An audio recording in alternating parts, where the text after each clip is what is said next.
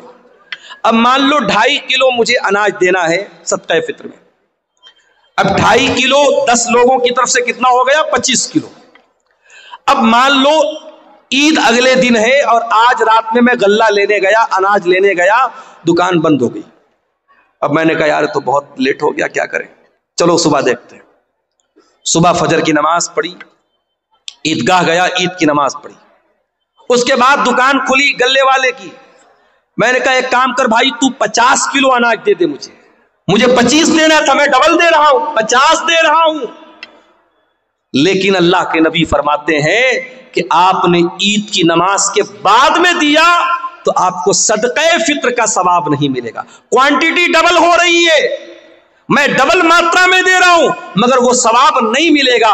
صرف 15 منٹ کا فرق پڑ گیا، نماز کے پہلے دیتا تو صدقہ فطر قبول ہو جاتا، نماز کے بعد دے رہا ہوں تو قبول نہیں ہوگا۔ یہ ہے شریعت۔ عبادت کیسی؟ عبادت رسول کے جیسی۔ آپ ٹائمنگ بھی ذرا سی چینج کریں گے تو عبادت اللہ کے قبول نہیں ہوگی۔ ایک اور مثال دیتا ہوں، ہمارا دوسرا تہوار کون سا ہے؟ بولو بھائی، عید کے بعد کون سا تہوار ہے دوسرا؟ شب برات کہ محرم؟ عید میلاد النبی ہے، عید الاضحیٰ، بقرعید کا تہوار۔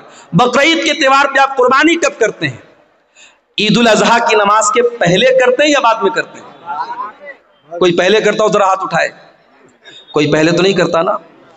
اللہ کے نبی نے فرمایا من ذبح قبل الصلاۃ، جس نے قربانی عید کی نماز کے پہلے کی، جس نے بعد میں کی، فقط تم نسکہ، اس کو قربانی کا ثواب ملے گا، اور جس نے عید الاضحیٰ کی نماز کے پہلے قربانی کی اس کو گوشت ملے گا، قربانی کا ثواب نہیں ملے گا۔ آپ ڈبل بکرا لے آئے، ڈبل جانور لے آئے، 2 کرتے تھے 4 لے آئے، لیکن اگر آپ نے عید الاضحیٰ کی نماز کے پہلے قربانی کر دی آپ کی قربانی اللہ کے قبول نہیں ہوگی۔ عبادت کیسی؟ عبادت رسول کے جیسی۔ ایک اور مثال آپ کو دیتا ہوں، حج کرنے جو لوگ گئے ہیں اللہ ان کا حج قبول کرے، جو اس سال جانا چاہتے ہیں اللہ صحت و سلامتی کے ساتھ ان کو روانہ فرمائے، اور جن کے دل میں ارادہ اور خواہش ہے اللہ زندگی میں ان کی خواہش پوری فرماتے ہیں۔ حج میں آپ جاتے ہیں، بڑے آرام سے مکہ میں ہوٹل میں ٹھہرے ہوئے ہیں، پہلے آپ گئے عمرہ کر لیا، عمرہ کر کے آرام سے نارمل کپڑا پہنا، آرام سے مکہ میں ہوٹل میں رہ رہے ہیں۔ 8 ذی الحجہ کی تاریخ آئی، نبی کا حکم ہے 8 ذی الحجہ کی جیسے ہی تاریخ آئی چلو حاجیو احرام باندھو، اور مکہ چھوڑ کے کہاں پہنچو؟ مینا میں۔ مکہ میں آرام سے اے سی ہوٹل میں کمرے میں رہ رہے تھے، مینا میں ٹینٹ لگا ہوا ہے، ہزاروں لاکھوں لوگ وہاں ہیں، وہاں ٹینٹ میں ہم کو جا کے رہنا ہے، اور وہاں جا کے کیا کرنا ہے؟ بس 5 ٹائم نماز پڑھنا ہے، 4 رکعت والی نماز کو 2 پڑھنا ہے، وہاں کوئی کام نہیں، صرف نماز پڑھنا ہے۔ اب کوئی اللہ کا بندہ کہے کہ یا اللہ میں آرام سے ہوٹل میں رہ رہا تھا, اے سی میں رہ رہا تھا, حرم میں نماز پڑھ رہا تھا, ایک نماز کا ثواب 1,00,000 نماز کے برابر مل رہا تھا, مجھے منی کیوں بھیجا جا رہا ہے؟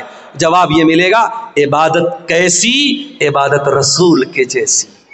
دین تیری مرضی کا نام نہیں ہے, دین تیری منمانی کا نام نہیں ہے. جہاں میرے نبی کا حکم ہے کہ تجھے منی جانا ہے, تجھے جانا پڑے گا. 9 ذی الحجہ کی تاریخ آئی, حاجی کو حکم ملا, چل حاجی چل تو منی سے عرفات جا. عرفات میں حاجی پہنچا, وہاں جا کے ظہر پڑھ لیا, عصر پڑھ لیا, ظہر اور عصر ایک ساتھ پڑھ لیا. اب ظہر سے لے کر کے سورج ڈوبنے تک 5 گھنٹہ 6 گھنٹہ کڑی دھوپ نکلی ہے, مئی کا مہینہ ہے. حاجی آرام سے اپنے منی میں ٹینٹ میں رہ رہا تھا, اس کو عرفات میں بھیجا گیا ہے, کھلے میدان کے نیچے 5-6 گھنٹہ. کیا کرنا ہے؟ کچھ نہیں کرنا ہے. کوئی نماز پڑھنا ہے؟ نہیں پڑھنا ہے. ظہر عصر کے بعد وہاں بیٹھ کے اللہ کا ذکر کرنا ہے, دعائیں کرنا ہے. یہ حج کا پورا طریقہ کبھی آپ غور کیجئے گا, حج کا پورا طریقہ ہمیں بتاتا ہے. اسلام ہماری مرضی کا نام نہیں ہے, اسلام ہماری خواہشات کا نام نہیں ہے, اسلام اپنی اچھاؤں پر چلنے کا نام نہیں ہے. اسلام اللہ اور اس کے رسول کے طریقے پر چلنے کا نام ہے. عبادت کس کی؟ عبادت صرف اللہ کی. اور عبادت کیسی؟ عبادت رسول کے جیسی. میرے عزیزوں, آج افسوس کی بات ہے کہ مسلمان اپنے آپ کو مسلمان بھی کہتا ہے, نبی کا کلمہ پڑھنے والا بھی کہتا ہے, اور دین میں منمانی کرتا ہے, دین میں نئی نئی بدعتیں نکالتا ہے. مسلمان بھول گیا, اس کے نبی اپنے ہر خطبے میں کہتے تھے وَشَرَّ الْأُمُورِ مُحْدَثَاتُهَا وَكُلُّ مُحْدَثَةٍ بِدْعَةٌ وَكُلُّ بِدْعَةٍ ضَلَالَةٌ وَكُلُّ ضَلَالَةٍ فِي النَّارِ. دین کے اندر ہر نیا کام بدعت ہے, اور ہر بدعت گمراہی ہے, اور ہر گمراہی جہنم میں لے کر کے جانے والی ہے. یہ بدعتیں ہمارا دنیا میں بھی جینا حرام کر رہی ہیں. ابھی میں نوگچھیا سے آپ کے کٹیہار آ رہا تھا, مجھے کسی نے بتایا وہاں پہ کوئی عرس ہو رہا ہے. عرس جانتے ہو؟ عرس کیا ہوتا ہے بھائی؟ عرس وہ تاریخ ہوتی ہے جس تاریخ میں جس کی مزار ہے, جس کی قبر ہے, اس کا انتقال ہوا ہے. اس کے انتقال پر غم نہیں منایا جاتا, عرس منایا جاتا. کیوں؟ یہ عقیدہ رکھا جاتا ہے کہ اللہ کا ولی جس دن اس کا انتقال ہوا اس کی تو سہاگ رات ہے. نعوذ باللہ. عرس کے معنی, یہ میں غلط ترجمہ نہیں کر رہا ہوں, عرس دلہن سے بنا, عریس سے بنا ہے. گویا کہ وہ اللہ سے ملاقات کر رہا ہے, اپنے محبوب سے مل رہا ہے, اس کی شادی کی رات ہے, اس خوشی میں عرس منایا جاتا. استغفر اللہ, یہ ہے عرس کی حقیقت. اور مسلمان آج عرس منا رہا ہے, پورا نوگچھیا کا پورا روڈ جام ہے. میرے پیارے ساتھیوں, یہ بدعتیں ہمارا جینا حرام کرتی ہیں. آج آپ دیکھ لو, اسلام کے اوپر عمل کرنے میں کوئی ٹریفک جام نہیں ہوتا, اسلام پر عمل کرنے میں کسی کے لیے کوئی مسئلہ کھڑا نہیں ہوتا. مسئلہ تب کھڑا ہوتا ہے جب ہم بدعت و خرافات میں مبتلا ہوتے ہیں. اور علامہ اقبال نے صحیح کہا تھا, یہ امت روایات میں کھو گئی, حقیقت خرافات میں کھو گئی. میرے بھائیوں, بدعت سے بچو. اور آخری بات بیان کر کے بات ختم کر رہا ہوں, یہ بدعت جو ہوتی ہے یہ آخرت میں بھی بہت گھاٹے کا سودا بنے گی, آخرت میں بھی بہت نقصان پہنچائے گی. اللہ کے نبی جب قیامت کے دن اپنے امتیوں کو کوثر کا جام پلائیں گے تو کچھ ایسے لوگ آئیں گے جن کے ہاتھ اور پیر چمک رہے ہوں گے وضو کی وجہ سے, وضو کی وجہ سے ان کے ہاتھ پیر چمک رہے ہوں گے. اللہ کے نبی ان کو کوثر کا جام پلانا چاہیں گے. فرشتے کہیں گے اللہ کے نبی آپ ان کو نہیں پلا سکتے. اللہ کے نبی کہیں گے یہ تو میری امت کے لوگ ہیں, یہ تو میرے ماننے والے لوگ ہیں, میرا کلمہ پڑھنے والے لوگ ہیں. آپ فرمائیں گے کیوں ان کو مجھے تم کوثر کا پانی نہیں پلانے دے رہے ہو فرشتوں, کیا بات ہے؟ فرشتے کیا جواب دیں گے؟ انک لا تدری ما احدثوا بعدک, اے اللہ کے رسول آپ نہیں جانتے یہ بدعتی لوگ ہیں, انہوں نے آپ کے بعد آپ کے دین میں بہت سارے نئے نئے کام نکالے ہیں. جب نبی کو پتا چلے گا یہ بدعتی لوگ ہیں, بخاری اور مسلم کے الفاظ ہیں, اللہ کے رسول فرمائیں گے سحقن سحقن لمن غیر بعدی, جن لوگوں نے میرے دین کو بدل ڈالا ان کے لیے بربادی ہو. تو بدعتی کو قیامت کے دن اللہ کے نبی بھی دھکا دے کے بھگا دیں گے, اس کو نہ کوثر کا جام ملے گا نہ اللہ کی نجات ملے گی. اللہ ہم سب کو بدعت و خرافات سے بچائے. یہ 2 سوالات آئے ہیں, ان کا جواب دے کے میں اجازت چاہوں گا. سونے کی صحیح طریقہ کیا ہے, یعنی کس طرف سر کر کے سونا چاہیے؟